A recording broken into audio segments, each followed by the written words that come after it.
Donc je voulais vous parler de Thérèse de l'Enfant Jésus, apôtre de la miséricorde, et on aurait pu rajouter d'ailleurs, apôtre de la miséricorde et de la tendresse divine.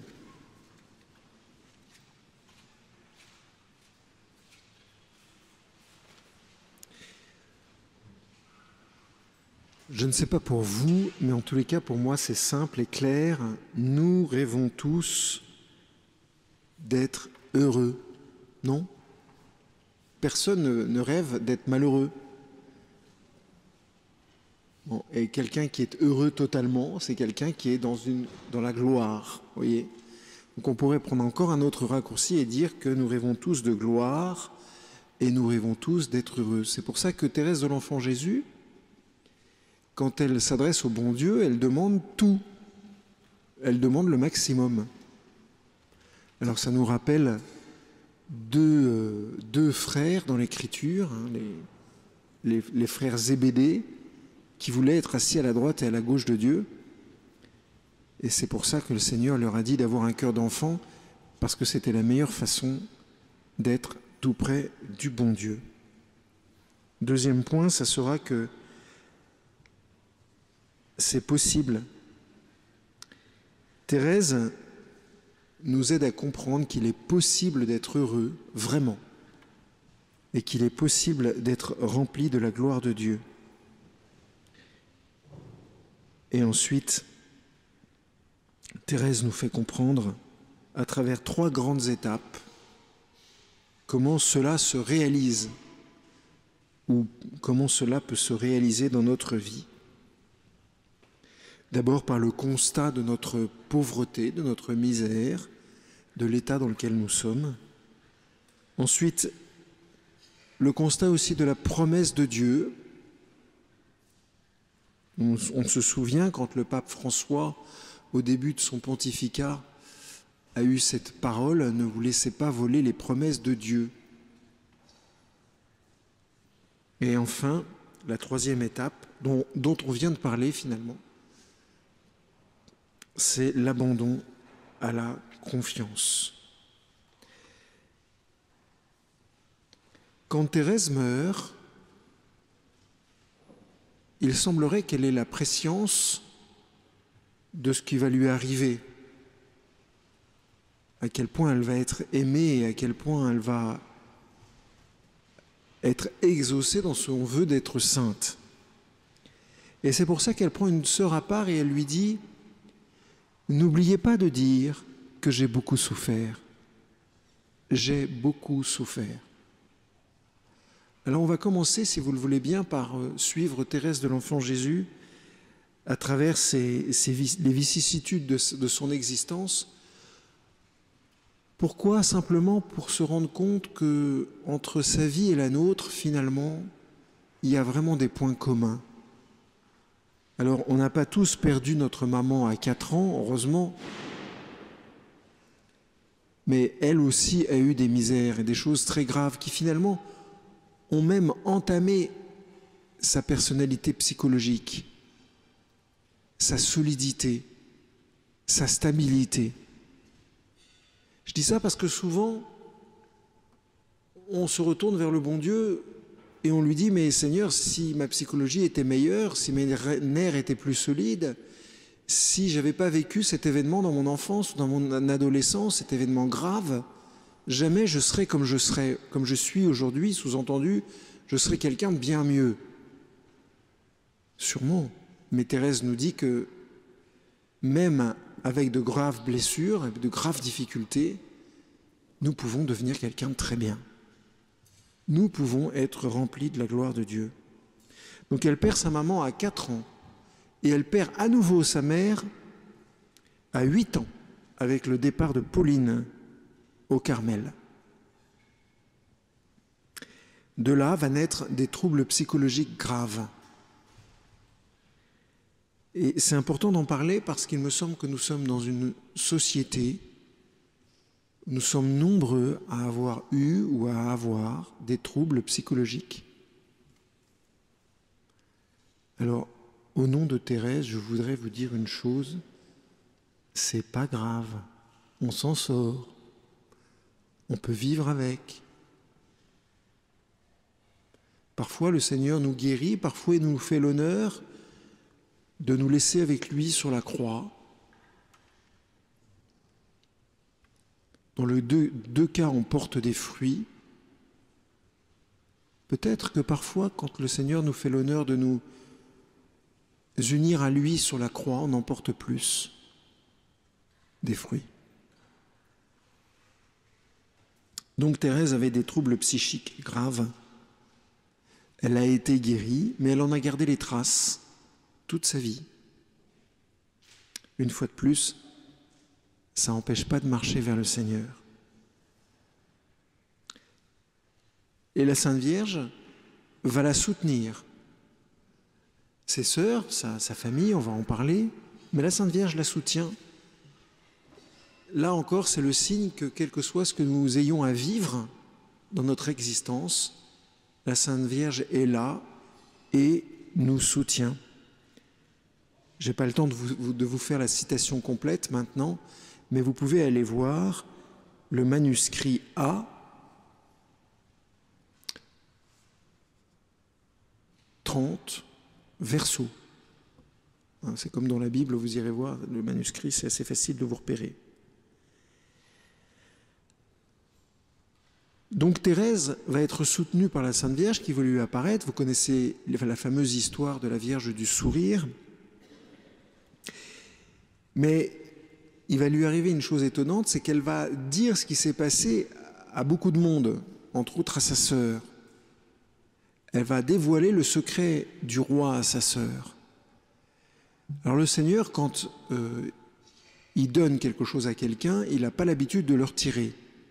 En revanche, si on dévoile le secret du roi, le Seigneur peut nous faire perdre l'assurance de sa grâce. Et c'est pour ça que beaucoup plus tard, quand Thérèse, à 14 ans, va venir ici, là, devant cet autel, qu'elle va prier la Vierge, elle va avoir cette réflexion étonnante, elle va dire « Je suis maintenant certaine que c'est la Sainte Vierge qui m'a guérie ». Comme si elle avait perdu la certitude, entre-temps, que la Sainte Vierge l'avait guérie. Pourtant, elle l'a vu. Vous voyez, il peut nous arriver de grandes grâces et on peut en perdre, pas le souvenir, mais quelque chose d'analogue, finalement. Soyons discrets, soyons humbles quand nous recevons de si grandes grâces. Enfin, toujours à propos des troubles psychologiques, des difficultés à vivre, vous savez que Thérèse pleurait, elle était hyper émotive et après elle pleurait d'avoir pleuré. Et ça, on n'en finissait pas et ça rendait la vie des gens insupportable. Eh bien, à Noël, Thérèse a vécu une grâce d'espérance. Alors, chez les Martins, on va à Noël à minuit. Alors, minuit, c'est minuit, hein, c'est pas à 9h comme 9h30 comme à la basilique le jour de Noël. Les gens sont habitués, donc il devait être à peu près 2h30 du matin, 2h du matin. Et on comprend que M. Martin trouve que c'est un peu lourd.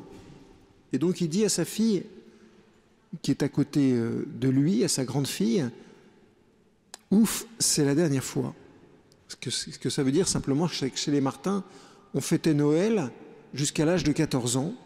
À partir de 14 ans, on ne faisait plus les cadeaux. Parce que Monsieur Martin, enfin les parents Martin estimaient qu'on était assez grand pour comprendre que le plus grand cadeau, c'était le Seigneur Jésus. Mais Thérèse prend ça en plein cœur et est profondément blessée par cette remarque. Chers frères et sœurs, il nous arrive aussi d'être blessés par des remarques que les gens nous font. Non ? Parfois, les gens, quand ils nous font des remarques, ils n'ont pas l'intention de nous blesser, mais on se blesse tout seul d'une certaine façon. Pourquoi ? Parce qu'on a des fragilités, les mêmes fragilités qui nous permettent d'être unis à Jésus sur la croix. Toujours est-il que Thérèse va faire une chose qu'elle ne faisait pas avant, elle va espérer en Dieu. C'est-à-dire qu'elle va espérer que Dieu la sauve de cet état, que Dieu la guérisse de cet état, et Dieu va le faire. Et Dieu l'a guérie quand elle a 8 ans, 9 ans, Dieu l'a guérie quand elle a 14 ans, Et Dieu ne va pas cesser de l'accompagner tout au long de sa vie. Et toutes ces grâces ne sont pas que pour Thérèse, évidemment, elles sont pour chacune d'entre nous. Dieu peut nous guérir. Dieu peut nous montrer qu'il nous aime de diverses façons. Alors, très étonnamment, le Seigneur va la guérir 2 fois. Et la 3e, quand elle va avoir une tuberculose, on aura beau faire une neuvaine, Thérèse ne va pas guérir. Parce que pour rencontrer le bon Dieu, et ça c'est étonnant d'ailleurs, on ne guérit pas. C'est vrai? Si vous voulez rencontrer le bon Dieu à la fin de votre vie, il vaut mieux pas guérir. Sauf si vous ne voulez pas rencontrer le bon Dieu. Voilà, il faut répondre au téléphone. Profitez-en les autres pour éteindre votre téléphone. Je ne vous mangerai pas, madame, mais l'envie ne me manque pas. Ça serait pas bon. Du coup, je ne sais plus ce que je voulais dire. Comment?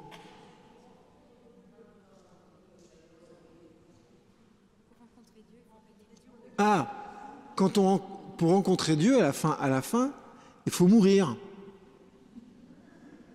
Non, mais je ne sais pas si vous êtes au courant. Et pour mourir, il ne faut pas guérir. Ça va de soi.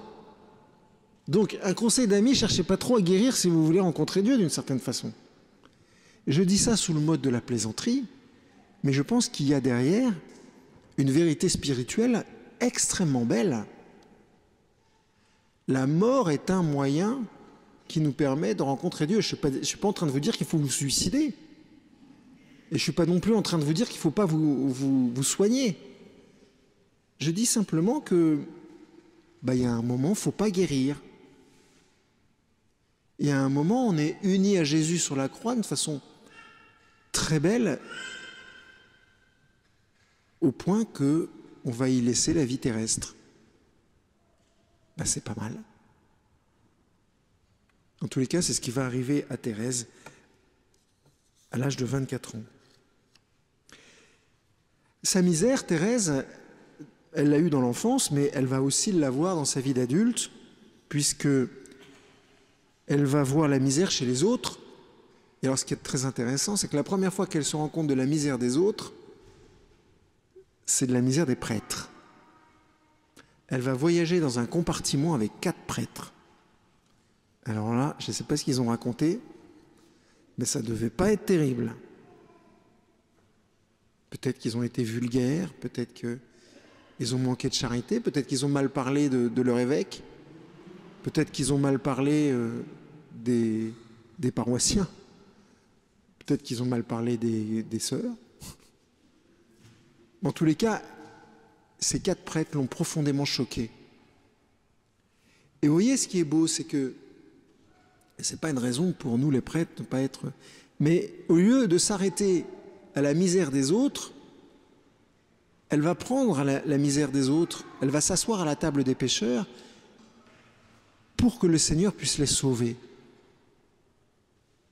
Et d'ailleurs, le Seigneur va confirmer cet appel puisqu'il va lui confier 2 prêtres très différents l'un de l'autre. Un qui est plutôt genre guerrier intouchable, vous savez, genre un peu Indiana Jones ou genre, chacun ses références. Donc pas un freluquet, plutôt un gars viril. Et puis un autre prêtre qui est justement un freluquet, un type pas du tout viril, qui se plaint de tout, qui est jamais content de rien, qui est malade au moindre souffle de vent. Les 2, elle va les prendre. Bon, elle va leur expliquer la vie. Alors plus au deuxième qu'au premier. Père Roulant, elle n'avait rien à lui expliquer. Il n'empêche qu'elle a beaucoup prié pour lui. Voilà. Donc elle rencontre la misère. Elle rencontre la misère du monde. Elle se rend bien compte des pauvretés à l'occasion de ce voyage, de la puissance du péché. Elle se faisait toute une idée du pape. Et en regardant le pape, elle va avoir des mots terribles en disant que c'est une sorte de mort-vivant. Elle a vu, dans le pape, elle a vu qu'un mort-vivant. Mais vraiment, une espèce de loque humaine. Alors elle ne dit pas ça comme ça, je suis un peu plus difficile qu'elle, enfin un peu plus... Mais elle dit quelque chose comme ça. Ensuite, au couvent, enfin au Carmel, ses sœurs ne lui passent rien, mais rien de rien. Elle fait les tâches les plus basses. Et ses sœurs sont extrêmement dures avec elle. Il faut dire que Thérèse est un peu lente à la détente. Hein. Ce n'est pas le genre de sœur qui fait tout parfaitement tout de suite. Et vite. Elle a plutôt un tempérament un peu rêveur. Alors moi je l'imagine bien. J'ai vu un séminariste comme ça une fois. Il mettait 4 heures pour balayer le couloir du séminaire.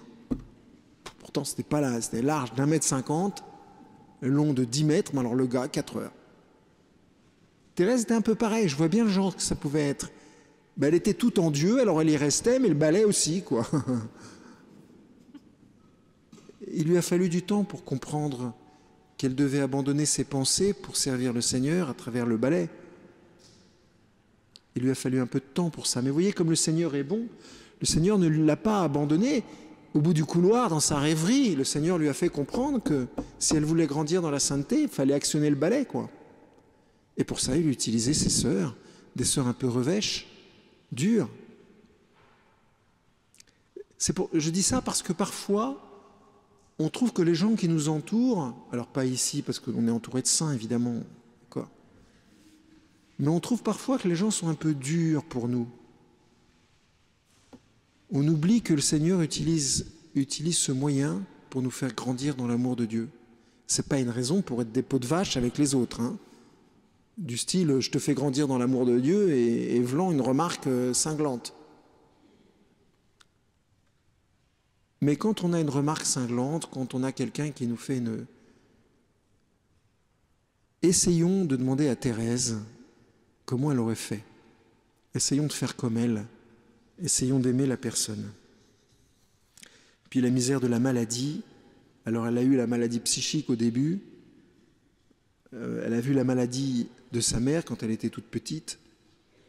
Mais elle a vécu la tuberculose. Et elle a beaucoup souffert. Vous savez, la tuberculose, je ne vais pas rentrer dans les détails, mais vous mourrez, j'allais dire sans respirer. On meurt tous sans respirer, mais vous mourrez étouffé. Vous imaginez mourir étouffé?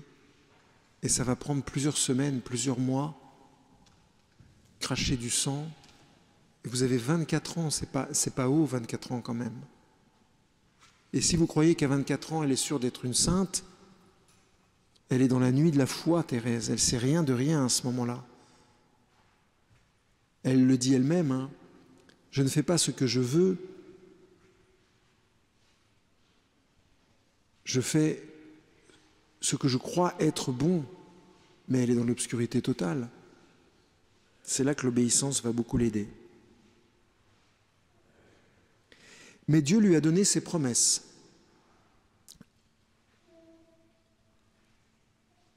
Dieu est un père qui prend soin de ses enfants. Et il a pris soin de Thérèse, dès la terre. Je pense que c'est un péché très grave de penser que Dieu ne prend pas soin de nous. Saint Augustin le dit lui-même, « L'homme est fidèle quand il croit aux promesses de Dieu, aux promesses que Dieu lui fait. Dieu est fidèle quand il donne à l'homme ce qu'il lui a promis. »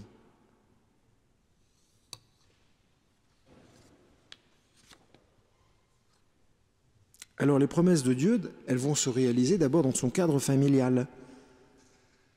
Thérèse va apprendre le commandement des âmes en regardant sa mère. Alors pas longtemps, je vous le concède, 4 ans. Il n'empêche que Madame Martin a dû marquer son monde et elle a dû marquer le rythme de la famille. Comme toutes les mamans marquent le rythme d'une famille. Son papa était très présent.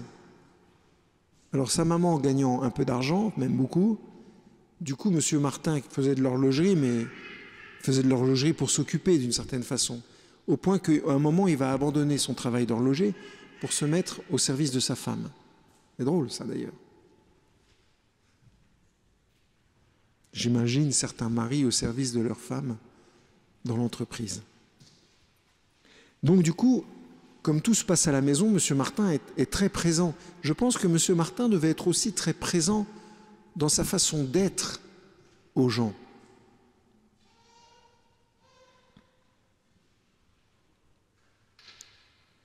Dans son père et sa mère, Thérèse aura beau dire « J'avais des parents plus dignes du ciel que de la terre », il n'empêche que ses parents devaient être des personnes extrêmement présentes. La maman de Thérèse va écrire des lettres à son mari, et dans une de ces lettres, elle dit qu'elle a dû travailler jusqu'à 2 heures du matin parce qu'elle a joué au tric-trac toute l'après-midi avec ses filles. C'est intéressant ça aussi. On se dit, il faut travailler de 8 heures du matin à 8 heures du soir, machin, etc. Tout. Il faut le faire, bien sûr. Même Madame Martin, elle, de 2h30 de l'après-midi à 5h, voire 6h, elle faisait des parties de tric-trac avec ses enfants. Je pense qu'elle avait compris une chose, c'est que c'était son travail aussi, de jouer avec ses enfants. Vous voyez, l'amplitude de ce que le Seigneur nous demande de faire est parfois beaucoup plus large que ce qu'on imagine. Avoir une maman qui, chef d'entreprise, 20 ouvrières, qui passe toute l'après-midi avec sa fille et qui du coup va devoir travailler tard dans la nuit à cause de ça, et attention, elle se réveillait à 5 heures du matin pour aller à la messe. Ça rigolait pas dans la famille Martin. Vous imaginez ? Travailler jusqu'à 2 heures du matin et boum, elle se relève à 5 heures pour aller à la messe. Il devait y avoir de l'amour dans ce cœur de mère.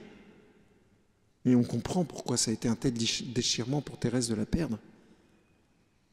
Ses sœurs l'aimaient beaucoup. Alors on a des petits témoignages en filigrane.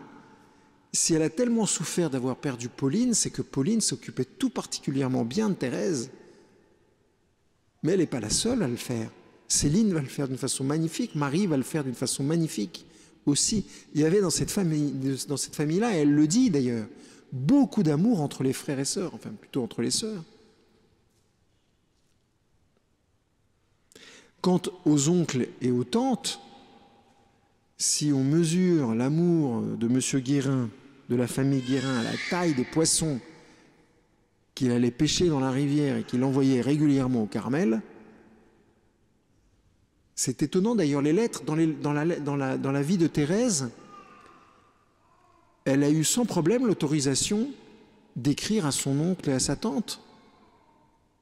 Et l'oncle et la tante pouvaient envoyer du poisson, pouvaient être en relation avec les filles de façon assez simple. Pas s'imaginer le Carmel comme un endroit qui ressemble à une boîte d'Tupperware, une boîte fermée. Ça respire là-dedans. Vous voyez que Dieu est présent. Dieu est présent. Dieu est présent à travers un poisson. Le poisson que les Martins envoyaient régulièrement au Carmel. Alors bien sûr, ils n'envoyaient pas un poisson à Thérèse. Ils envoyaient le poisson au Carmel. Si vous voulez faire des cadeaux aux sœurs, il ne faut pas envoyer un cadeau à sœur Marie-Bernadette. Ça, c'est mort. Vous envoyez un cadeau à la communauté. Hein? Donc vous voyez, Thérèse a été choyée. Papa, maman, des sœurs, oncles et tantes. Et même après la mort de sa femme, M. Martin va aller à Lisieux, précisément pour être près des Guérins. Mais pourquoi? Parce qu'il savait que les Guérins allaient aider ses filles. Vous voyez, quand on regarde comme ça la vie de Thérèse et qu'on regarde aussi notre propre existence, essayons aussi de voir les choses positives. Vous voyez, toutes les choses que le Seigneur nous a données. Ça n'a l'air de rien, mais vous êtes dans la basilique, vous êtes venu jusqu'ici, c'est pas donné à tout le monde. Hein. Il y en a qui sont dans des fauteuils roulants, il y en a qui vont pas bien. Alors peut-être que vous êtes malade, mais enfin vous avez des oreilles pour m'écouter. C'est déjà pas mal. Vous voyez, le Seigneur quand même nous bénit exauce ses promesses. Mais Thérèse a eu des grâces spirituelles immenses aussi. Comme nous avons des grâces spirituelles immenses. Demandez les plus grandes grâces, vous les aurez. Hein. Sauf si c'est pour votre malheur, mais si c'est pour votre bonheur... Vous savez quand est-ce que Thérèse a commencé à faire oraison? À 4 ans. Ses sœurs la surprennent à côté du lit, entre le lit et le radiateur, elle faisait oraison. Et elle-même le commente en disant qu'elle faisait oraison sans le savoir. 4 ans. Moi, à 4 ans, je jouais. Elle fait oraison. Une grâce extraordinaire quand même. Aspirer à la sainteté. Thérèse, très tôt, aspire à être une sainte. Et pas une sainte bas de gamme, hein, haut de gamme. Elle veut être la plus grande des saintes. Puis ensuite, elle explique au bon Dieu comment il faut faire.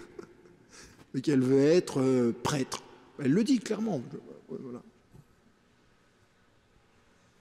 Moi, je ne veux pas être bonne sœur, ça c'est sûr. Je pense que pour dire une chose pareille, il faut quand même une grâce incroyable. Demander le charisme de la vie religieuse, elle a demandé le charisme du sacerdoce. Elle pensait qu'elle pouvait l'obtenir, donc elle l'a demandé. Les désirs qui sont dans nos cœurs, vous savez, les désirs les plus beaux, les plus vrais et les meilleurs, c'est tout simplement le Seigneur qui les a mis. Et donc ils sont faits pour être exaucés. Aspiration à la sainteté, sourire de la Vierge, j'en ai parlé, grâce de Noël. Elle obtient même la conversion de Pranzini, un criminel haut de gamme. Alors en ce moment, vous pouvez y aller à fond, hein, les amis. Des criminels haut de gamme, il suffit d'ouvrir la télé pour faire votre liste. Hein, en ce moment, il y a un procès, là, ceux qui ont tué au Bataclan. Là, prenez-les dans votre prière. Il faut qu'ils finissent sains. Il faut qu'ils finissent au ciel. Il faut qu'ils finissent. Qu'ils aillent au ciel. Allez, hop, hop. Thérèse, elle n'hésitait pas. Et d'ailleurs, c'est la seule fois dans sa vie où elle va avoir l'assurance d'avoir été exaucée. 14 ans. Et après, blackout. Pas facile quand même à vivre. Pas facile. Mais elle a eu cette grâce de savoir que Pranzini avait été converti. Et puis ensuite, le Seigneur l'a élevé au rang de docteur de l'Église. Alors, je ne sais pas si vous savez, mais on ne devient pas docteur de l'Église comme ça. Hein. Il faut avoir découvert quelque chose de nouveau dans l'ordre de la tradition de l'Église. Bon, Thérèse de l'Enfant Jésus, en 24 ans, elle avait réglé le problème. Voilà. Docteur de l'Église à 24 ans. En faisant quoi? En restant dans un couvent glacial où il ne se passe pas grand-chose, voire rien de ce que nous on peut connaître, avec des sœurs pas faciles à vivre, toujours, des difficultés personnelles, la souffrance physique. Sauf qu'un jour, sa sœur, la supérieure, lui demande d'écrire dans 3 petits carnets sa vie avec le Seigneur. Et on n'aurait pu jamais le savoir. Mais elle obéit. Est-ce qu'elle avait envie de le faire? Je ne pense pas. Mais Pauline lui a demandé, et elle l'a fait. Et du coup, en décrivant sa petite voix, elle devient docteur de l'Église. Mais quelle grâce incroyable quand même! Et elle n'a rien cherché, elle a eu confiance, elle a eu de grands désirs, et le Seigneur l'a exaucée. Guerrier, prêtre, apôtre, docteur, martyr, je sens le besoin, le désir d'accomplir pour toi, Jésus, toutes les œuvres les plus héroïques. Je sens en mon âme le courage d'un croisé, d'un zouave pontifical. Je voudrais mourir sur un champ de bataille pour la défense de l'Église. Je sens en moi la vocation de prêtre. Avec quel amour, Jésus, je te porterai dans mes mains lorsque, à ma voix, tu descendrais du ciel. Bon, il faudra qu'on a une petite conversation avec Thérèse en arrivant là-haut, parce que je lui explique 2 ou 3 petites choses. Avec quel amour je te donnerai aux âmes, Mais hélas, tout en désirant d'être prêtre, j'admire et j'envie l'humilité de saint François d'Assise, et je me sens la vocation de l'imiter en refusant la sublime dignité du sacerdoce. Facile. C'est beau quand même. C'est beau ça. Ô Jésus, mon amour, ma vie, comment allier ces contrastes? C'est vrai? Comment allier ces contrastes? Je veux courir un 100 mètres, mais j'ai pas de jambes.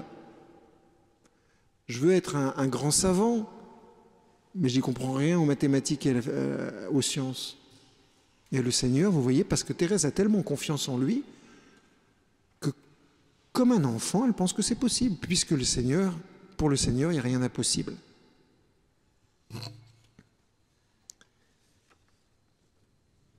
Je le répète souvent, hein, mais l'impossible est le possible de Dieu. L'impossible, c'est ce que fait Dieu tout le temps. Thérèse ne se sent pas capable d'accomplir par ses propres forces cette croissance vers la sainteté. Moi, je me considère comme un faible petit oiseau couvert seulement d'un léger duvet. Attention, méfiance, cette petite phrase ridicule est une citation de l'Écriture. Quand elle parle d'aigle, elle parle de l'aigle de l'Ancien Testament. Méfiez-vous avec Thérèse, hein, parce que on croit que c'est ridicule. C'est souvent des citations de l'Écriture redoutablement puissantes. Enfin, je ferme la parenthèse. Donc moi, je me considère comme un faible petit oiseau couvert seulement d'un léger duvet. Je ne suis pas un aigle, j'en ai simplement les yeux. Un petit oiseau avec des yeux d'aigle, ça doit être un truc. Ah bon. Et j'en ai le cœur, car malgré ma petitesse extrême, j'ose fixer le soleil divin, le soleil de l'amour, et mon cœur sent en lui toutes ses possibilités. Les aspirations de l'aigle. Le petit oiseau voudrait voler, c'est Thérèse toujours, vers ce brillant soleil qui charme ses yeux. Il voulait imiter les aigles, ses frères, qu'il voit s'élever jusqu'au foyer divin de la Trinité Sainte. Hélas, tout ce qu'il peut faire, c'est de soulever ses petites ailes, mais s'envoler, cela n'est pas en son petit pouvoir. Que va-t-il devenir? Mourir de chagrin, se voyant ainsi impuissant? Oh non, le petit oiseau ne va pas même s'affliger. Pardon de m'arrêter là, mais arrêtons de nous plaindre. Arrêtons de nous plaindre. Si on veut être vraiment comme des enfants, arrêtons de nous plaindre. Le bébé, là, tout à l'heure, elle s'appelle Victoire, cette petite fille, d'ailleurs, si c'est toujours la même. Ouais, c'est toujours la même. Vous avez remarqué qu'il marche à quatre pattes. Victoire, elle marche à quatre pattes. Est-ce que vous avez remarqué une chose? C'est qu'elle ne se plaint pas du tout de marcher à quatre pattes. Ça va? Mais nous, si on marchait à quatre pattes, on s'en plaindrait. Vous voyez ce que je veux vous faire comprendre? Parce qu'on a goûté à la marche debout, si on marchait à quatre pattes, on se plaindrait. Mais elle ne s'en plaint pas, elle est contente. Ce que je veux dire, c'est que le bonheur ne dépend pas de nos possibilités ou de nos impossibilités. La Victoire, elle est à quatre pattes, elle est contente. Et voilà, elle est près du Seigneur, à 10 mètres, machin. Et nous, si on était à quatre pattes, on ne serait pas content. Vous voyez, le bonheur ne dépend pas de nos possibilités. C'est important. Oh non, le petit oiseau ne va même pas s'affliger avec un audacieux abandon, il veut rester à fixer son soleil divin. Je ne te lâcherai pas, Seigneur, tant que tu ne m'aies béni. Ça, c'est Jacob, le combat de Jacob, près du torrent du Kérite. Il ne lâche pas l'affaire. Jamais. Je resterai devant le tabernacle, Seigneur, tant que tu ne m'as pas donné la grâce que je suis venu chercher. Voilà, point. Pour les nuits d'adoration, c'est samedi prochain entre... Ça vaut pour tous ceux qui nous écoutent par Internet. Hein. Nuit d'adoration, samedi prochain, dans la nuit. 2h du matin, 3h du matin, il manque des places. Donc rien ne saurait l'effrayer, ni le vent, ni la pluie. Et si de sombres nuages viennent à cacher l'astre d'amour, le petit oiseau ne change pas de place. Il sait que par-delà les nuages, son soleil brille toujours, que son éclat ne saurait s'éclipser un seul instant. Le bonheur de Thérèse ne dépend pas du temps qu'il fait. Le bonheur de Thérèse ne dépend pas des conditions extérieures, des accidents.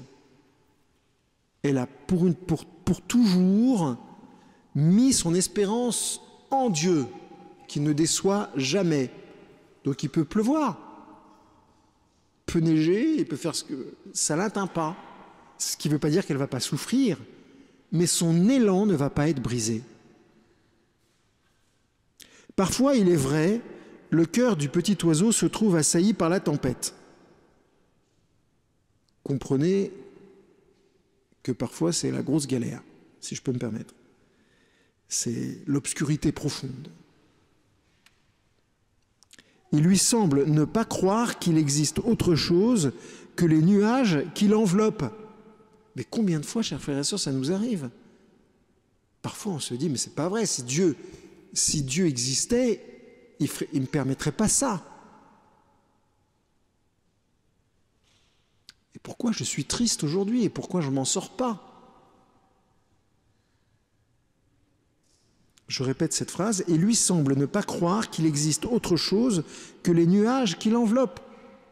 On ne voit plus le soleil, on ne voit plus la lumière. C'est alors le moment de la joie parfaite. On a envie de lui dire, tu fais comment, Thérèse?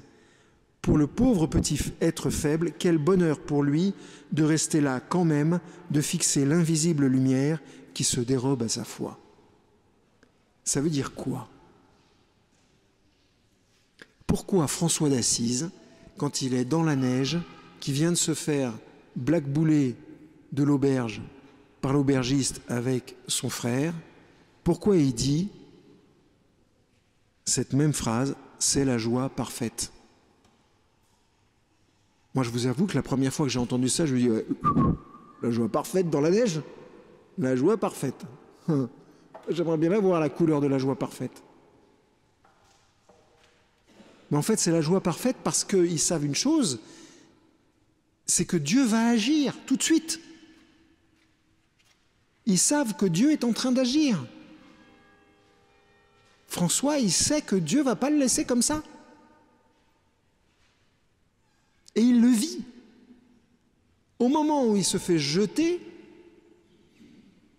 il vit la présence de Dieu d'une façon nouvelle, ce qui le met dans une joie absolue. Vous voyez, c'est pour ça qu'il court derrière la pauvreté. Il est malin, François. Bon, à midi, je jeûne, comme ça tu seras obligé de me nourrir.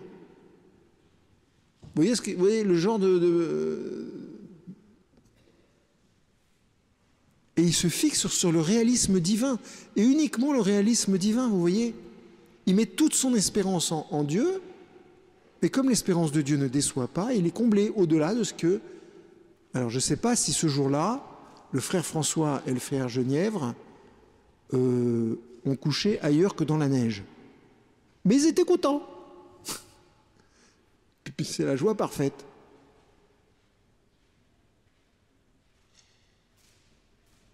Il me semble qu'il faut que nous demandions à Thérèse de l'Enfant Jésus de nous faire découvrir ce que c'est que l'espérance. Lisez Peggy, bien sûr.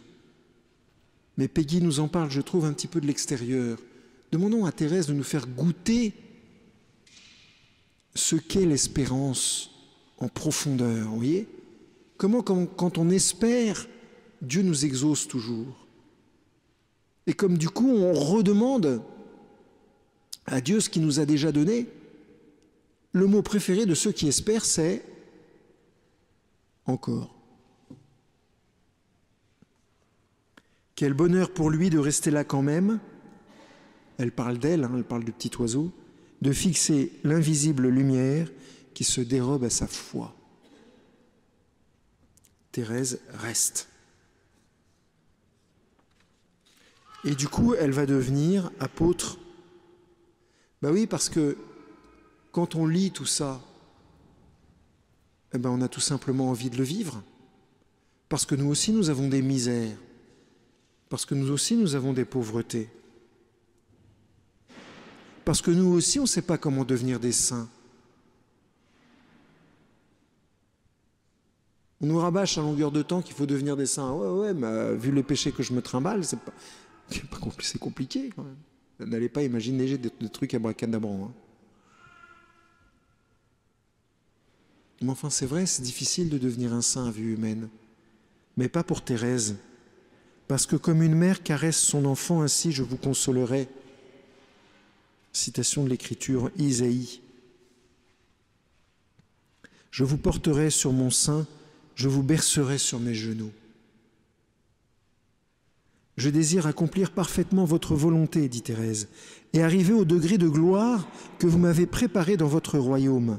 En un mot, je désire être sainte, mais je sens mon impuissance et je vous demande, ô mon Dieu, attention à la suite, parce que ça, c'est à encadrer et à graver partout chez vous. Elle a trouvé le truc. Mais je sens mon impuissance et je vous demande, ô mon Dieu, d'être vous-même ma sainteté. C'est ça le truc.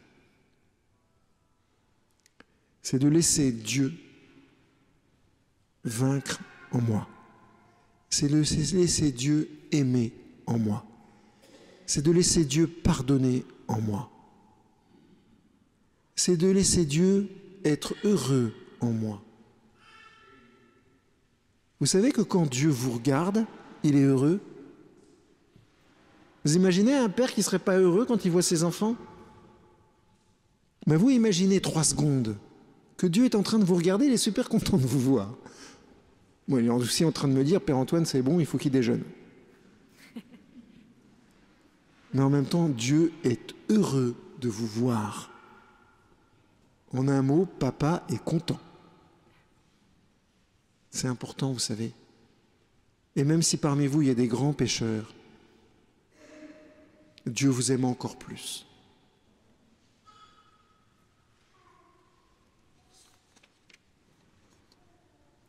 Marie de la Trinité, qui a vécu 3 ans avec Thérèse au noviciat, donne un super résumé de cette petite voix. Je crois bien que c'est la première fois depuis que le monde est monde qu'on canonise une sainte qui n'a rien fait d'extraordinaire. Ni extase, ni révélation, ni mortification qui effraie les petites âmes, comme les nôtres. Toute sa vie se résume en ce mot. Elle a aimé le bon Dieu dans toutes les petites actions ordinaires de la vie commune, les accomplissant avec une grande fidélité. Elle avait toujours une grande sérénité d'âme dans la souffrance comme dans la jouissance, parce qu'elle prenait toute chose comme venant de la part du bon Dieu. Demandons cette grâce juste pour aujourd'hui à Thérèse de prendre toute chose comme venant de la part du bon Dieu. Merci beaucoup.